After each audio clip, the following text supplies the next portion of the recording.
पप्पा आम्ही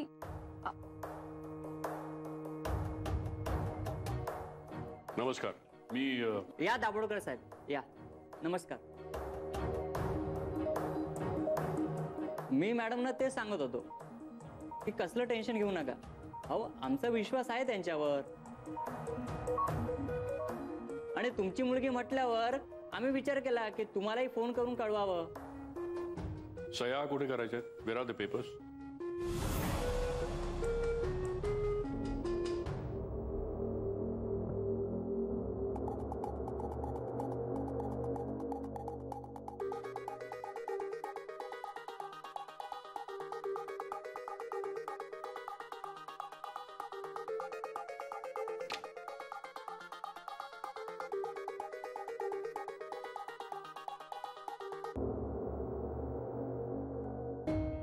ठीक आहे, तुम्ही यांना घेऊन जाऊ शकता. चला. हो, तुम्ही कुठे चाललात? मी फक्त यांना जायला परवानगी दिली आहे.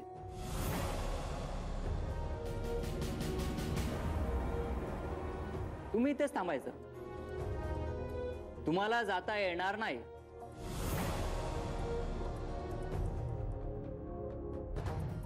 पप्पा, जय, तुम्ही जयला नाही सोडवलं? याच्याशी माझा काहीही संबंध नाही.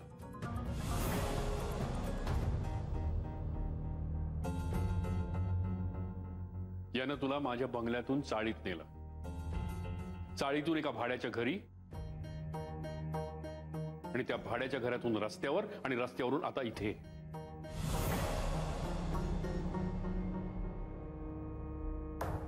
आता बस.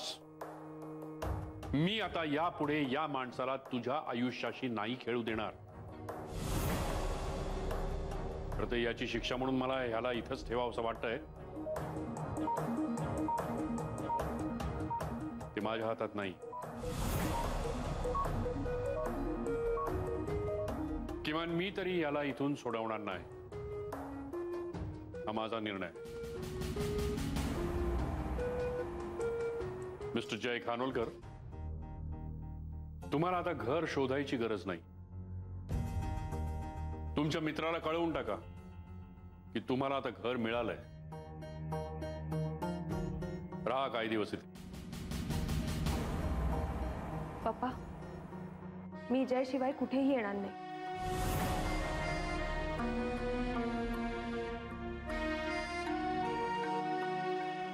इनफ अदिती. अनुभवातून काहीतरी शिकता येईल असं म्हणाले होतीस ना?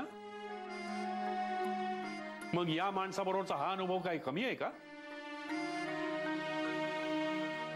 अदिती, का अशी वागतेस तू? कितीदा समजावायचं तुला, आणि कसं? या माणसासोबत राहून तुझं काहीही भलं होणार नाही. झालं तर नुकसान होईल. आणि ते होत असताना मी उघड्या डोळ्यानं बघू शकत नाही. पप्पा, माझं काहीही नुकसान झालेलं नाही. अदिती प्लीज, इथे तमाशा नको आहे मला. मी जयला सोडून कुठेही जाणार नाही. त्याची गॅरंटी मी घेणार नाही. मी जिवंत आहे अजून.